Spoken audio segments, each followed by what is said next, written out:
दर्शकवृन्द नमस्कार।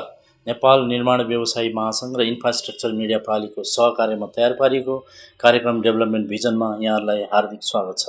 आजको कार्यक्रमको पहिलो प्रस्तुति राष्ट्रिय गतिविधिबाट हामी सुरु गर्न चाहन्छौँ। Youth community for Nepalese contractor Nepal YCNC काठमाडौँमा आफ्नो दोस्रो वार्षिक साधारण सभा भव्यताका साथ मनाएको छ। निर्माण क्षेत्रमा रहेका युवा निर्माण व्यवसायीको जमात रहेको यो संस्थाले देशभरि छरिएर रहेका युवा निर्माण व्यवसायीहरूको हक हित सहित सामाजिक, आर्थिक तथा सांस्कृतिक विकासमा पनि टेवा पुर्याउँदै आएको छ। कार्यक्रममा संस्थाका अध्यक्ष निकोलस पाण्डेले संस्थाले विगतका दिनमा प्राप्त गरेको सफलता र भावी योजनाका बारेमा जानकारी गराउनु भएको थियो। कार्यक्रममा नेपाल निर्माण व्यवसायी महासङ्घका कार्यवाहक अध्यक्ष विष्णुभाइ श्रेष्ठले YCNC भूकम्प पश्चात देखाएको उदारता र सहयोग सराहनीय भएको बताउनुभयो। यसैगरी नेपाल निर्माण व्यवसायी महासङ्घका मानार्थ सदस्य जीव छिरिङ लामा, सल्लाहकार रमेश शर्मा लगायतले YCNC को भूमिकाको प्रशंसा गर्दै भावी दिनमा सफलताको कामना गर्नुभएको थियो। अपी पावर कम्पनी लिमिटेडले आफूले निर्माण गरेको नौगढ गाड जलविद्युत आयोजनाको व्यावसायिक उत्पादन सुरु भएको अवसरमा आइतबार राजधानीमा एक कार्यक्रम आयोजना गरेको छ। यस कम्पनीले नेपालको सुदूरपश्चिम क्षेत्रमा आफ्नो कार्य विस्तार गरिरहेको छ। कार्यक्रममा प्रमुख अतिथि ऊर्जा मन्त्री राधा गेवालीले सुदूरपश्चिमको निर्माण कार्यमा अपी पावर कम्पनी लिमिटेडले निर्वाह गरिरहेको भूमिका प्रशंसनीय भएको बताउनुभयो। देशमा विद्यमान ऊर्जा सङ्कट समाधान गर्न सरकार प्रतिबद्ध रहेको बताउनुभयो। हामी आउने दिनमा पनि तपाईहरुले थाहा पाउनुहुनेछ, केही समय पछाडि हामीले चाहिँ एकदमै धेरै आयोजनाहरूलाई ओपन गर्नेछौँ र त्यसमा हाम्रा धेरै निजी प्रवर्तकहरू आउनुहुनेछ, लगानी गर्नुहुनेछ। नेपाल विद्युत विकास प्राधिकरण विभागका महाप्रबन्धक दिनेश कुमार घिमिरेले छोटो समयमा नै अफीले उत्कृष्ट कार्य गरेको बताउनुभयो। दार्चुलाका सभासद गणेश सिंह ठगुन्नाले दार्चुला आसपास क्षेत्रमा आयोजना पुर्याएर अफीले स्थानीयवासीका लागि ठूलो गुण लगाएको बताउनुभयो। कम्पनीका अध्यक्ष गुरु प्रसाद न्यौपानेले सुदूरपश्चिममा प्रचुर विकासको सम्भावना रहेको बताउनुभयो। आफूले अघि सारेको परियोजनाबाट सुदूरपश्चिमको विकासमा केही टेवा पुगेको उहाँको भनाइ थियो। आयोजनाबाट लोड सेडिङ कटौती हुने उहाँको विश्वास पनि रहेको थियो। साथै उहाँले बिजुली नै उद्योग विकासको आधारशिला भएकाले देशमा रहेको प्रसारण लाइनको समस्यातर्फ सरकारको ध्यान केन्द्रित हुनुपर्ने बताउनुभयो। आर्थिक विकासका लागि पूर्वाधार सम्बन्धी सार्क क्षेत्रीय सम्मेलन काठमाडौँमा आगामी असोज 21, 22 र 23 गते आयोजना हुने भएको छ। डिप्लोमा इन्जिनियर्स एसोसिएसन नेपाल डिन र सार्क डिप्लोमा इन्जिनियर्स फोरमको संयुक्त आयोजनामा यही मिति 2072 असोज 21, 22 र 23 गते तदनुसार 8, 9, 10 अक्टोबर 2015 मा आर्थिक विकासको लागि पूर्वाधार सम्बन्धी सार्क क्षेत्रीय सम्मेलन काठमाडौँमा आयोजना गर्ने भएको छ। सार्क राष्ट्रसँग आबद्ध देशहरूको स्तर वृद्धि गर्नको लागि गर्दै आइरहेको सङ्घर्ष र यससँग सम्बन्धित आर्थिक विकासको लागि पूर्वाधारको महत्त्व विषयक सार्क राष्ट्रहरूको अनुभवको आधारमा प्राविधिकहरूले तयार पारेका 12वटा कार्यपत्रहरू प्रस्तुत गर्ने रहेको छ। नेपालले विगत 2072, 12 र 29 गते बेहोर्नु परेको विनाशकारी भूकम्प र यसबाट सृजित परिस्थिति साथै हाल यस देशको अंगीकार गरेको पुनर्निर्माण तथा पुनर्स्थापनाका कार्यक्रमहरू साथै भूकम्पीय जोखिममा रहेको हिन्दकोश हिमालसँग आबद्ध राष्ट्रहरूको अनुभव एवं यसको लागि चाल्नुपर्ने आवश्यक पहलहरू बारे यस क्षेत्रका 7वटै राष्ट्रको प्रतिनिधिहरू बीच बृहत छलफल गरी काठमाडौँ घोषणापत्र जारी गर्ने कार्यक्रम रहेको छ। पूर्वाधार क्षेत्रमा प्रत्यक्ष रूपमा आबद्ध सङ्घ सङ्गठनहरू, ग्रामीण विकासको लागि इन्जिनियरहरूको समाज सेडेन, नेपाल निर्माण व्यवसायी सङ्घ महासङ्घ एफक्यान र परामर्शदाता आर्किटेक्ट र इन्जिनियरहरूको समाज एसक्याफको सहआयोजना एवं नेपाल सरकारका सम्बन्धित मन्त्रालयहरूको समेत प्रत्यक्ष सहयोगमा आयोजना हुन गइरहेको यस क्षेत्रीय सम्मेलनले यस क्षेत्रकै आर्थिक विकासको लागि गर्नुपर्ने महत्त्वपूर्ण पूर्वाधार विकास बारे गहन छलफल गरी सबै राष्ट्रहरूको लागि मार्ग प्रशस्त गर्ने कार्यमा समेत सघाउने आशा गर्न सकिन्छ।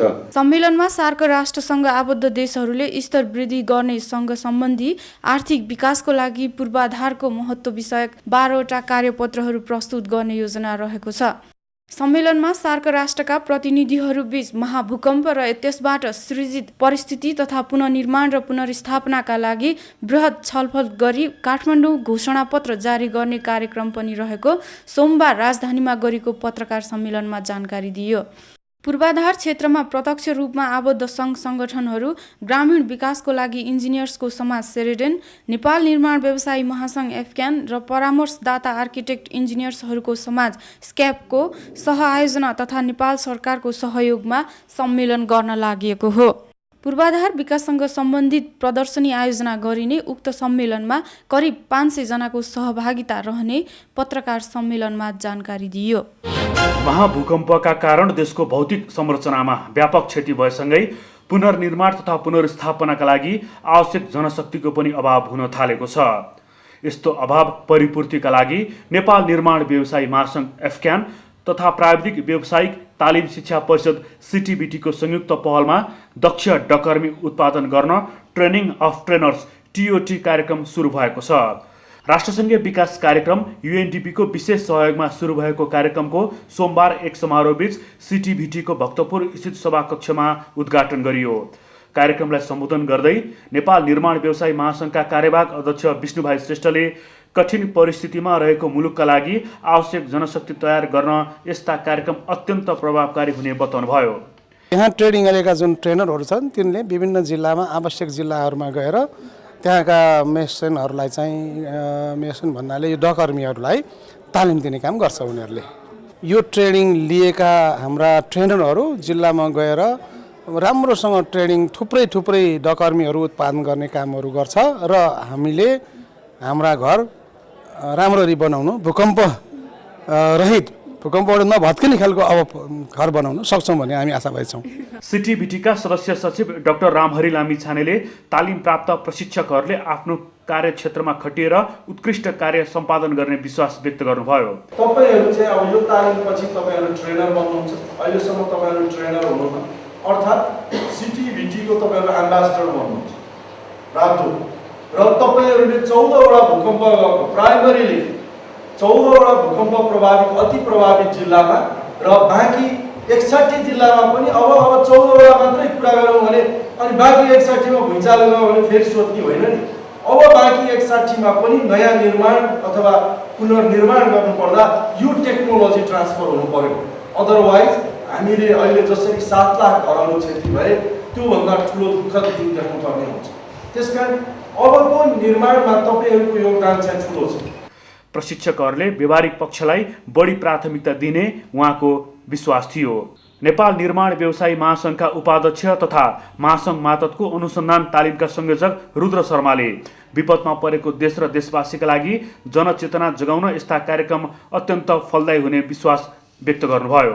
अहिले जुन नेपालमा कन्स्ट्रक्सनको जुन कामहरू विगत अवस्थाबाट भइराखेका कामहरूमा देखिएका ल्याकिङहरू देखिएका कमी कमजोरीहरूलाई अब हामीले यो निर्माणको काममा एउटा नयाँ जागरण ल्याएर टेक्नोलोजीको फिल्डमा टेक्निकल्ली चाहिँ नि यो ट्रेनिङबाट ट्रेनर्सहरूले जुन लिएर निर्माणको काममा चाहिँ अब टेक्नोलोजी प्रयोग गर्नुपर्छ भन्ने हाम्रो धारणा हो। भूकम्पभन्दा अघि पनि हामीले के छ भने हामी कहाँ निर्माणको काममा चाहिँ अब दक्ष जनशक्तिको अभाव भइसकेको छ। जस्तै एउटा भक्तपुरको डाँची इट्टाको काम गर्नु पर्यो भने एउटा राम्रो स्टोन मेसिनरी स्टोनको काम गर्नु पर्यो भने हामीले एउटा दक्ष जनशक्ति अब पाउन एकदम गाह्रो भइसकेको छ। यो स्थितिमा हामीले अब उत्पादनशील भएर अब हाम्रो निर्माणको सेक्टरमा हामी कन्स्ट्रक्सन बिजनेसमा लागेकोले अब कहाँबाट सुरु गर्ने त भन्दै यो अब यो एउटा विनाशकारी भूकम्प पनि आइपर्यो नेपालमा।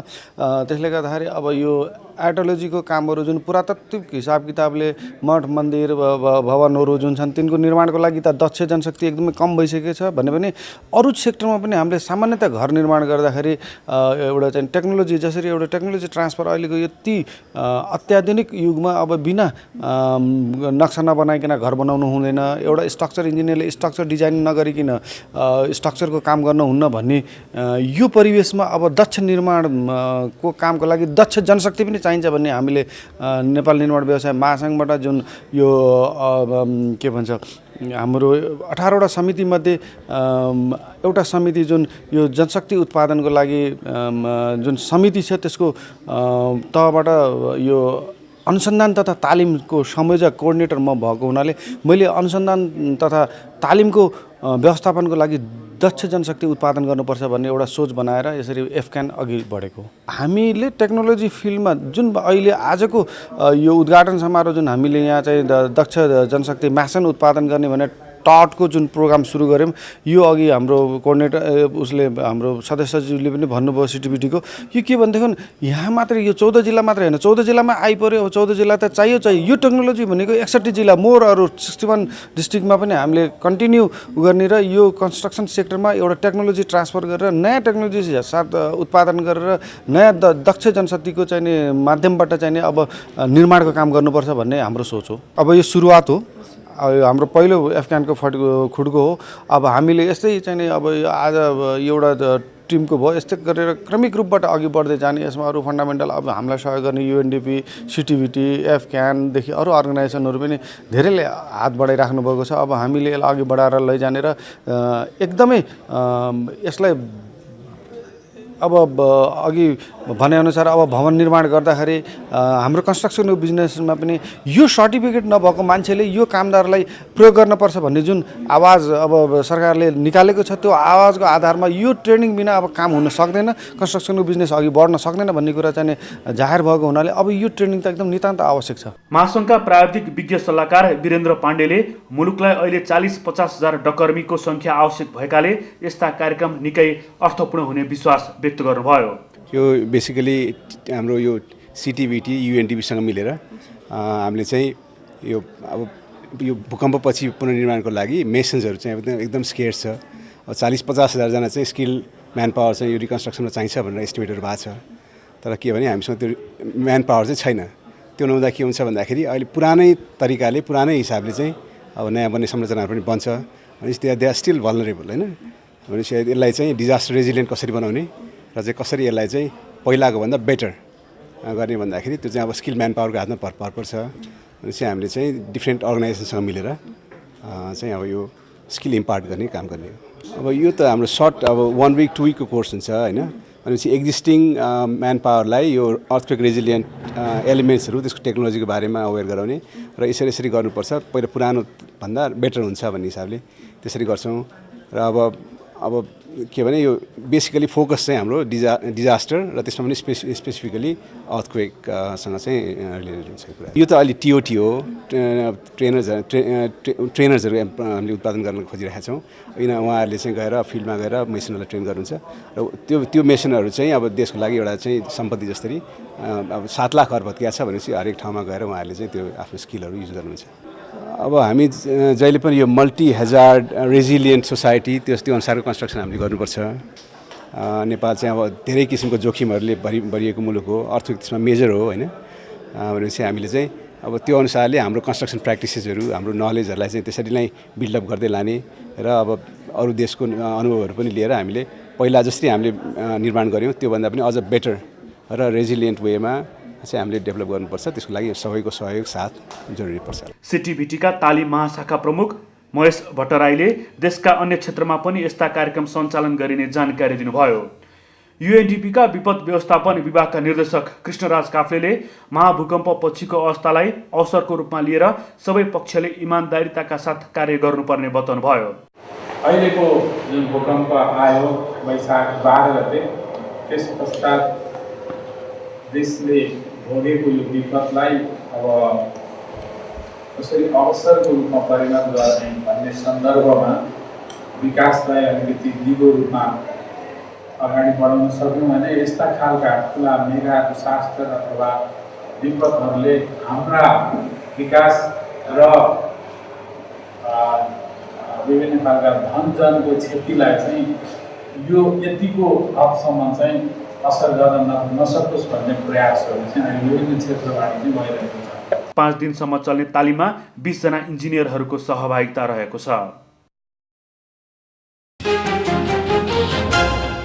पूर्वाधार विकासको पहिलो आधार, मुलुकको समग्र विकासको पहिलो आधार पूर्वाधार नै हो।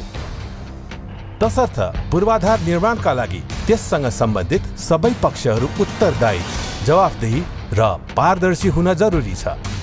त्यसै सेरोफेरोमा प्रत्येक हप्ताको मङ्गलबार राति 9:30 बजे कार्यक्रम डेभलपमेन्ट भिजन मात्र हिमालय टेलिभिजनमा, नेपाल निर्माण व्यवसायी महासङ्घको सहकार्यमा। दर्शकवृन्द, कार्यक्रमको दोस्रो प्रस्तुति प्रस्तुत गर्दैछौँ कुराकानी गर्न आज हामीसँग पाहुनाको रूपमा हुनुहुन्छ नेपाल निर्माण व्यवसायी महासङ्घका कार्यवाहक अध्यक्ष विष्णुभाइ श्रेष्ठ र उपाध्यक्ष लक्ष्मण कुमार राणा। र यो कुराकानी राष्ट्रिय गौरवका आयोजनाहरूमध्येको हुलाकी सडक निर्माण आयोजना सम्बन्धी कुराकानी गर्न गइरहेका छौँ। यो भारतीय सहयोगमा निर्माण हुन लागेको यो आयोजना हाल बोलपत्र प्रकाशित भइसकेको छ, तर यसका जुन पूर्व योग्यता निर्धारण गरिएको छ व्यवसायहरूको, त्यो पूर्व योग्यता अलिकति सरलीकरण नभएको भन्ने व्यवसायहरूको गुनासो आएकोले त्यो सम्बन्धमा हामी उहाँहरूसँग कुराकानी गर्न गइरहेका छौँ।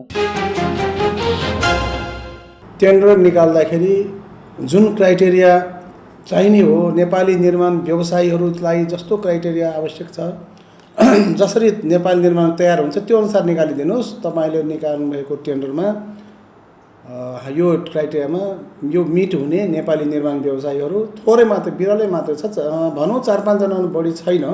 त्यसकारण यो भएन, समय सुहाउँदो भएन भनेर हामीले यसलाई चेन्ज गऱ्यौँ र त्यसैको अनुरूप उहाँले पनि अहिले यसलाई खुकुलो बनाइसकेका छ।